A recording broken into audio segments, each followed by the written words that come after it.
Africa is a land of contrasts. It's the richest continent on earth in terms of natural resources, yet many of its people live in poverty. It's home to some of the fastest growing economies in the world, yet it's still seen by some as stuck in the past. Today, we are going to look at what life in Africa will be like in 2025. What challenges and opportunities lie ahead? How is the continent preparing for the future? And what role will the rest of the world play in Africa's destiny? To understand where Africa is heading, let's start with a quick history lesson. Until the late 1800s, most of Africa was colonized by European powers. They took control of the continent without asking the Africans who lived there. They drew borders that separated ethnic groups and left many people without rights or representation. Once independent, African governments tried to rebuild. Some adopted socialism, others embraced capitalism, but most relied heavily on exporting raw materials like cocoa, gold, and diamonds to earn money. Fast forward to today, and Africa is still struggling to break free from its colonial past. Corruption, poverty, and conflict continue to plague the continent, but despite these challenges, Africa is home to some of the fastest growing economies in the world. Countries like Ethiopia, Ghana, and Tanzania are seeing rapid growth, and by 2025, it is likely that Africa will be the world's youngest continent with over 60% of its population under the age of 25. But with growth comes challenges. As more young people enter the workforce, they'll need jobs and opportunities. If not, we could see more unrest and instability. According to a recent report, without significant investments in education and healthcare, millions of young Africans will not have access to basic services. So what can we expect from Africa in 2025?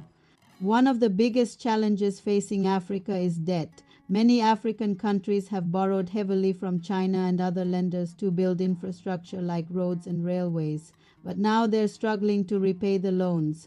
This could force them to sell state-owned companies or natural resources to foreign buyers. Already, Chinese companies own major ports in Kenya, Tanzania, and Mozambique. Another challenge is trade. Most African countries still export raw materials like cocoa, cotton, and oil while importing finished goods from Europe and Asia. This keeps many African countries poor and dependent on foreign aid.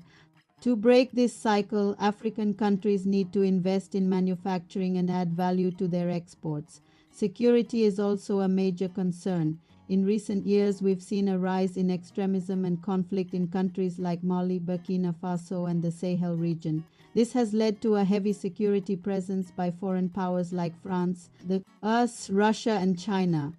Some see this as neo-colonialism and a new scramble for Africa's resources, but perhaps the most important battle is taking place in classrooms across the continent.